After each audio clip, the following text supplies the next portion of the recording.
sa bawat Pilipino at magbibigay ng tamang impormasyon para sa tahimik at maayos na Pilipinas. Police News Network, alagad ng batas, tagapagtaguyod ng balitang pulis, sandigan ng mamamayan, patnubay ng katotohanan.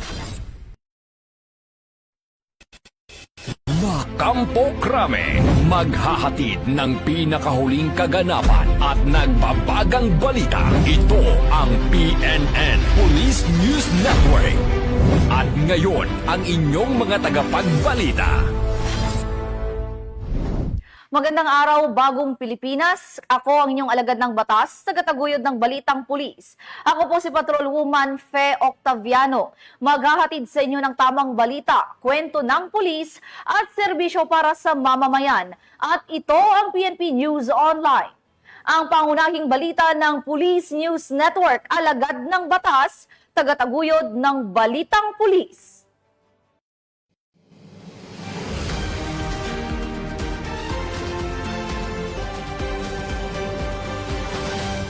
Narito ang mga balitang dapat niyong abangan.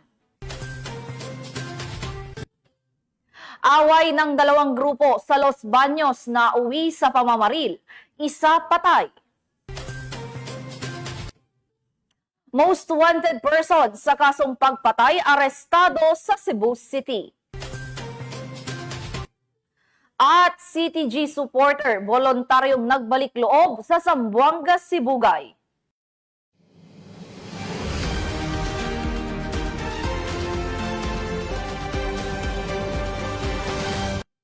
Narito ang mga balitang hatid ng ating PNN correspondents mula sa iba't ibang panig ng bansa.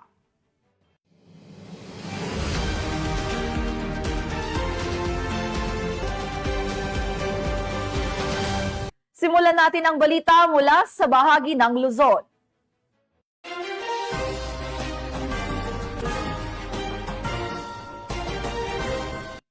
Isang lalaki ang nasawi matapos mauwi sa pamamaril at kaguluhan ng dalawang grupo ng kalalakihan sa bayan ng Los Baños, Laguna. Magbabalita dyan si Patrolwoman Jessie Cris Obrero.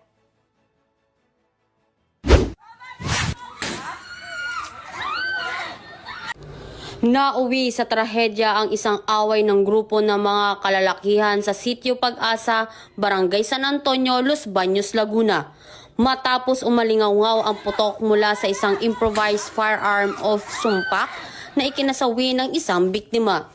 Batay sa viral video na kumakalat sa social media, makikita ang dalawang grupo ng kalalakihan na nagtatalo at nagtutulakan.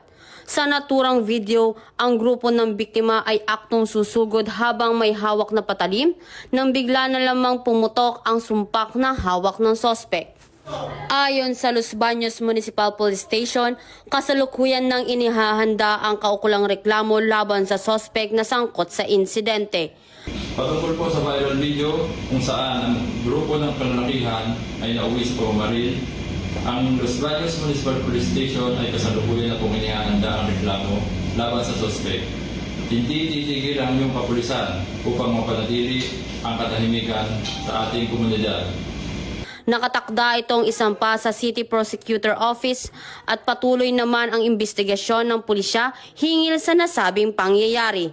Hinimok ng kapulisan ang publiko na agad magsumbong sa mga otoridad ukol sa anumang insidenteng may kinalaman sa seguridad upang maiwasan ang pagkakaroon ng kaparehong trahedya. Mula dito sa Calabarzon, ako ang inyong Police News Network Correspondent, Patrolwoman Jessie Cris Obrero. Alagad ng batas, tagataguyod ng Balitang Pulis. Maraming salamat, Patrolwoman Obrero. Nasa kote ng Pasay PNP ang dalawang lalaki matapos makumpiskahan ng umano'y shabu at marijuana sa isinagawang buy-bust operation sa Pasay City. Nakibalita dyan si Patrolwoman Ivy Corporal. Arestado ang dalawang lalaki sa isinagawang buy-bust operation ng mga tauhan ng Station Drug Enforcement Unit ng Pasay City Police Station dakong alas 11 ng gabi sa Apela Cruz, Pasay City nitong Setyembre 2 taong kasalukuyan. Kinilala ang mga sospek na sina alias Chok, 20 anyos, at alias Pam, 24 anyos, at parehong residente ng Pasay City. Na-recover sa mga sospek ang 3 maliit na plastic sachet ng hinihinalang shabu na may timbang na 6.18 gramo na may standard drug price na 42,024 pesos. Isang medium plastic sachet ng hinihinalang marijuana na may timbang na 9.74 gramo na nagkakahalaga ng 14,610 pesos. Isang tunay na 500 peso bill na ginamit bilang buy-bus money at isang itim na pouch. Kasalukuyang nasa kustodiya ng Station Drug Enforcement Unit ng Pasay City Police Station ang mga sospek para sa dokumentasyon at ang mga nakumpiskang iligal na droga ay isinumiti sa Southern Police District Forensic Unit para sa pagsusuri at laboratory examination. Si alias Chok ay mahaharap sa kasong paglabag sa Section 5 at 13, Article 2 ng Republic Act 9165 habang si alias Pam naman ay mahaharap sa kasong paglabag sa Section 13 at 26, Article 2 ng Republic Act 9165 o Comprehensive Dangerous Drug Act of 2002.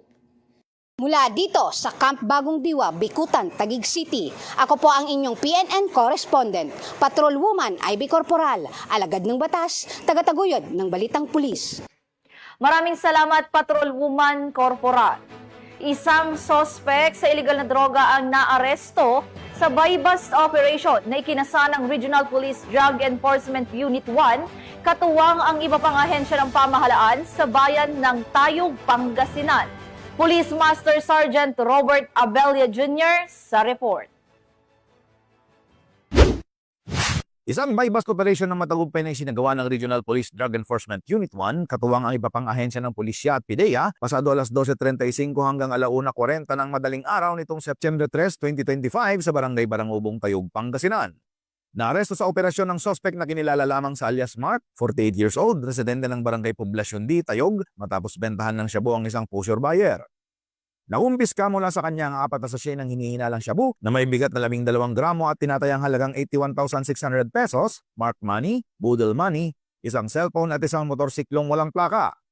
Isinagawa ang inventaryo at pagmamarka ng mga ebidensya sa mismong lugar ng operasyon sa harap ng sospek at mga saksi mula sa NPS at Barangay Barangubong.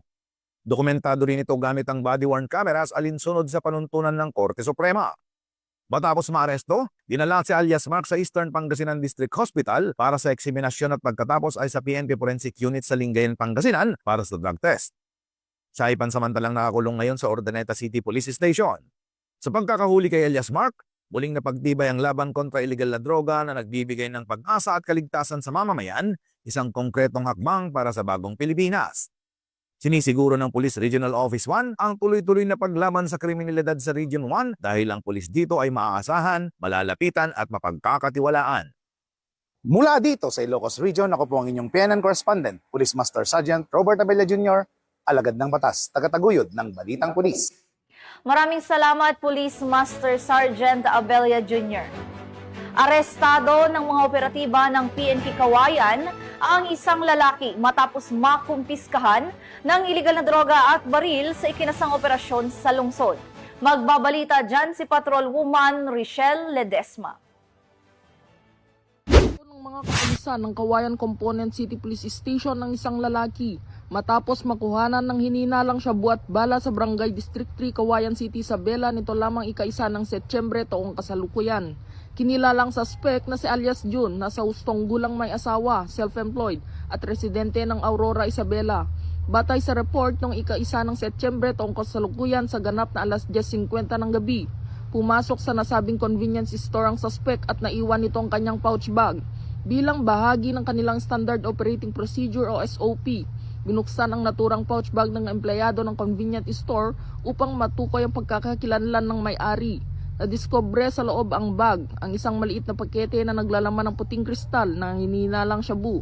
Makalipas ang ilang sandali ay bumalik ang suspect sa nasabing tindahan at waring may hinahanap. Nang ipakita sa kanyang naturang bag, ay inamin niyang pagmamay-ari niya ito. Kaagad namang itong tinawag sa empleyado ng tindahan sa mga pulis na nagpapatrolya sa nasasakupan ng naturang tindahan at mabilis na rumisponde ang mga kapulisan, kaya't naaresto ang nasabing suspect. Nakumpiska mula sa pouch ng suspect ang 4 na piraso na maliit na heat-sealed transparent plastic sachet na naglalaman ng hinihinalang shabu, 1 piraso ng live ammunition, 47 piraso ng bakanteng transparent plastic sachet, 1 pulang ampaw, 1 maliit na puting papel, 3 piraso ng improvised burner pin, 3 piraso ng syringe cap na may kasamang 1 karayom, 1 pulang gunting, 1 birding lighter, 1 identification card, 1 brown leather wallet, 1 maliit na itim na pouch bag at 1 kulay asul na pouch bag na may orange lining, 2 susi na may keychain, 1 unit na kulay itim na iPhone at 1 unit na kulay silver na Samsung Android phone.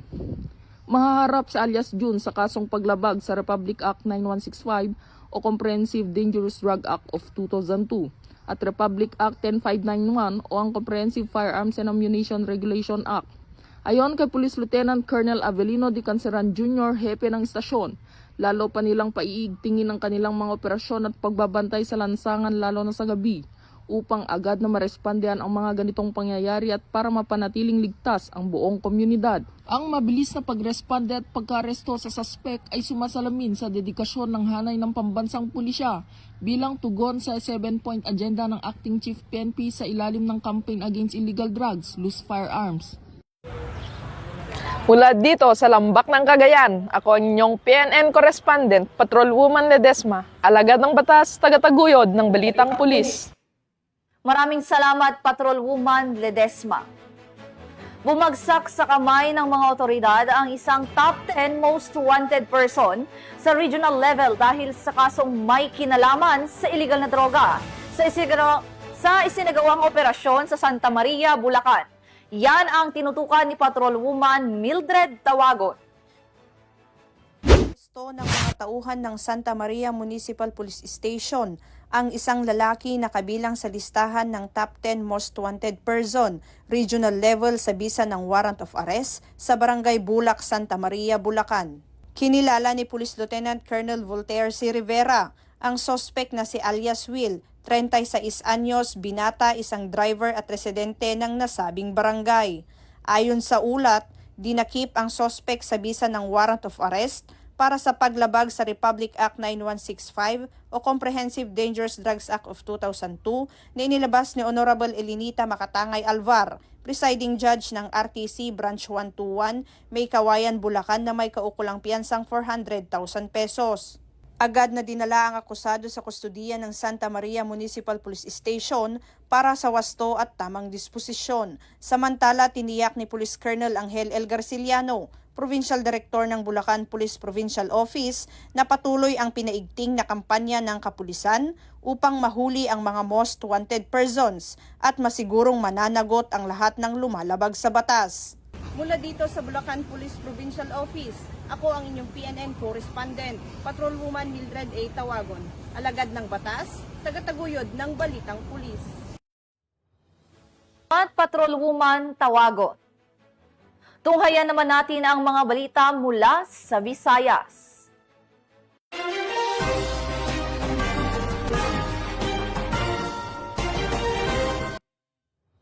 Bumagsak sa kamay ng mga operatiba ng Regional Police Drug Enforcement Unit 6 ang 2 high-value individual matapos makumpiskahan ng mahigit 200 gramo ng hinihinalang shabu sa ikinasang operasyon sa lungsod ng Iloilo.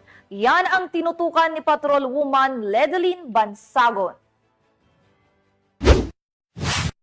Matagumpay na naaresto ng Regional Police Drug Enforcement Unit 6 ang 2 high-valued individuals at nakumpiskang tinatayang 200 na gramo ng hinihilaang shabu sa isinagawang buy-bust operation dakong alas 7:50 ng gabi nito lamang ika-2 ng Setyembre taong kasalukuyan sa Zone 6, Barangay Boulevard, Molo, Iloilo City. Kinilala ni Police Lieutenant Colonel Alain Licdan, Officer in charge ng RPDEU 6 ang mga suspect na sina alias Tuting, 42 taong gulang, pangunahing target ng operasyon at alias Nini, 17 taong gulang, kapwa sila residente ng Barangay Rizal Estanzuela, Iloilo City at kabilang sa listahan ng mga high-valued individuals. Nakumpiska mula sa kanilang 10 sachet ng hinilaang shabu, pabayabas money at iba pang non-drug item. Dagdag pa ni Police Lieutenant Colonel Ikdan na monitor ang iligal na aktibidad ng mga suspect dahil ang isa sa kanila ay dati nang nahuli sa buy-bust operation noong 2022 at nakalabas sa pamamagitan ng plea bargaining agreement noong 2023. Samantala, iniimbestigahan pa ng pulisya ang iba pang detalye tungkol sa minor de edad na babae. Pinahayag ni Police Lieutenant Colonel Ikdan na mayroong katransaksyon sa New Bilibid Prison ng mga suspect na doon umano kumukuha ng supply ng illegal na droga. Tinatayang may bigat na 200 na gramo ang mga nakumpiskang hininilaang shabu mula sa mga suspect na kasalukuyang nakakulong sa Iloilo City Police Station 4 at may drug price value na humigit kumulang 1 milyong piso. Kasong paglabag sa Section 5, Sale of Dangerous Drugs at Section 11, Possession of Dangerous Drugs ng Republic Act 9165 o Comprehensive Dangerous Drugs Act of 2002 ang inihahandang laban sa mga sospek. Patuloy na pinaalalahanan ng mga kapulisan ng PRO-6 ang publiko na makipagtulungan sa otoridad sa pagbibigay ng impormasyon upang tuluyang masugpo ang iligal na droga at mapanatili ang kapayapaan at kaayusan sa buong Western Visayas. Mula dito sa Police Regional Office 6, ako ang inyong Police News Network Correspondent, Patrolwoman Ledeline Bansagon, alagad ng batas, tagataguyod ng Balitang Pulis. Maraming salamat, Patrolwoman Bansagon. Matagumpay na naaresto ng Cebu City Police Office ang top 9 most wanted person sa Central Visayas na nahaharap sa kasong murder sa isinagawang operasyon sa lungsod. Patrolwoman Flora May Asares sa report. ng mga otoridad ang top 9 most wanted person ng Central Visayas na may kasong murder matapos itong maaresto ng kapulisan ng Cebu City sa barangay Kalunasan, Cebu City noong ika-2 ng Setyembre ng taong kasulukuyan. Ayon kay Police Lieutenant Colonel Ferdinand Modales Casiano, Force Commander ng City Mobile Force Company Cebu City Police Office, ang suspect na si Elias Soy, 26 anyos, na residente ng barangay Pardo Kinasangan, Paradise 2, Cebu City, ay naaresto sa bisa ng warrant of arrest sa kasong murder. Ang naturang warrant of arrest ay inisyu ni Honorable Claire P. Pagayanan, 7th Judicial Region RTC Branch 15 Cebu City, Cebu, na walang rekomendadong piyansa. Kasulukuyang nasa kustodiya ng Cebu City Jail Mail Dormitory ang suspect dahil sa iba pang kasong kinakaharap nito. Ang City Mobile Force Company Cebu City Police Office ay matagumpay na kapag-serve ng warrant of arrest sa suspect top 9 most wanted person regional level. Ang kapulisan ng City Mobile Force Company sa pamumuno ni Police Lieutenant Colonel Ferdinand M. Casiano naninindigan sa aming tungkulin na labanan ng mga illegal na gawain at hindi kami magdalawang isip na ulihin ang mga lumalabag sa batas upang protektahan ang mga mamayan. Aming hinikayat ang publiko na huwag mag-atubiling tumawag o mag-report sa ating kapulisan kung mayroong mga insidente o pangyayari na kinakailangan ng agarang aksyon. Mula dito sa Central Visayas, ako ang inyong PNN correspondent, Patrolwoman Flora May Asares, alagad ng batas, tagataguyod ng Balitang Pulis. Maraming salamat, Patrolwoman Asares. Narito naman ang mga balita mula sa bahagi ng Mindanao.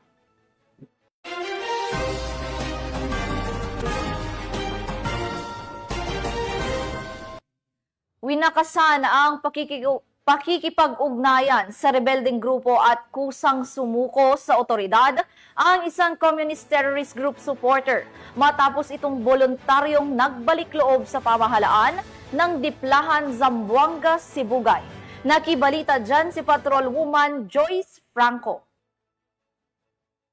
Yung nagbalik loob ang isang supporter ng Communist Terrorist Group or CTG sa kapulisan ng Diplahan MPS sa Purok Quezon, Barangay Ditay, Diplahan, Zamboanga, Sibugay. Kinilala ni Police Captain Mary Joy L. Necesario, OIC ng Diplahan Municipal Police Station, ang sumuko na si alias Lilit, 73 taong gulang, supporter ng CTG sa ilalim ng Regional Orvan Committee WMRPC at residente ng Purok Quezon, Barangay Ditay, Diplahan, Zamboanga, Sibugay. Agad naman itong nakatanggap ng sako-sakong bigas at tiniyak pa nito na makakatanggap pa ng karagdagang tulong pangkabuhayan mula sa pamahalaan sa ilalim ng Enhanced Comprehensive Local Integration Program or ECLIP ng gobyerno, kabilang na ang pagkakaroon ng cash incentives na magagamit niya sa pagbabagong buhay. Ang pagbabalik loob ng dating rebelde ay nagpapakita na ang ating ating gobyerno ay seryoso na wakasan ang insurhensya at terorismo sa bansa upang makamit ang isang bayan na tahimik, mapayapa at maunlad tungo sa isang bagong Pilipinas. Mula dito sa Zamboanga Peninsula, nagbabalita ako ang inyong PNN correspondent, Patrolwoman Joyce Franco, alagad ng batas, tagataguyod ng balitang pulis. Maraming salamat, Patrolwoman Franco. Formal na muling itinalaga si Police Brigadier General Arnold Argente bilang Regional Director ng Police Regional Office 12 sa isinagawang turnover ceremony sa General Santos City. Narito ang detalye ng report mula kay Patrolwoman Brilin Jean Cabonilas. Police Lieutenant General Jose Melencio C. Nartates Jr., Acting Chief PNP, ang Assumption of Office Ceremony ng muling itinalagang Regional Director ng Police Regional Office 12 na si Police Brigadier General Arnold P. Argente na ginanap sa Police Regional Office 12, General Santos City nito lamang Setyembre 3, 2025. Matatandaang napalitan si Police Brigadier General Argente bilang Regional Director ng Police Regional Office 12 noong Hulyo 30, 2025. At humalili sa kanyang pwesto si Police Brigadier General Romeo Juan Macapas ngayong Setyembre 3, 2025. Pormal siyang naibalik sa kanyang dating tungkulin bilang pinuno ng Police Regional Office 12. Bilang bahagi ng seremonya, isinagawa ang arrival honors sa harap ng Police Regional Office 12 Admin Building para kay Police Brigadier General Argente na sinalubong ni Police Colonel Nathaniel G. Villegas, DRDO, kasama ang lahat ng tauhan ng Regional Headquarters. Sinundan ito ng arrival honors para kay Police Lieutenant General Nartates Jr. Formal namang tinanggap ni Police Brigadier General Arnold C. Santiago, DRDA, at sinalubong din ng buong RHQ personnel. Sa kanyang talumpati, binigyang diin ni Police Lieutenant General Nartates ang pagbabalik ng tiwala at kumpiyansa ng PNP sa pamumuno ni Police Brigadier General Argente. Ang Assumption of Office Ceremony ay bahagi ng tradisyon ng PNP upang ipakita ang maayos na pamamahala at pagpapatuloy ng mandato ng organisasyon na magsilbi at magbigay proteksyon sa publiko alinsunod sa adhikain ng bagong Pilipinas. Mula dito sa General Santos City, ako po ang inyong PNN correspondent, Patrolwoman Brilin Jean Cabonilas, alagad ng batas, tagataguyod ng balitang pulis. Maraming salamat, Patrolwoman Cabonilas. At yan ang mga balitang nakalap ng ating PNN correspondents mula Luzon, Visayas at Mindanao. Sa ngalan ng pamunuan ng Philippine National Police sa pangunguna ni Acting Chief PNP Police Lieutenant General Jose Melencio Nartates Jr. at sa pamumuno ni President Ferdinand Bongbong Marcos Jr., kami ay maglilingkod sa bawat Pilipino at magbibigay ng tama at balanseng balita. Mula rito sa tanggapan ng tagapag-ugnay ng pambansang pulisya, ako ang inyong alagad ng batas, tagataguyod ng balitang pulis. Ako ang inyong tagapag-ugnay, Patrolwoman Fe Octaviano. Maghahatid ng tamang balita, kwento ng pulis at serbisyo para sa mamamayan. At ito ang PNP News Online, ang pangunahing balita ng Police News Network.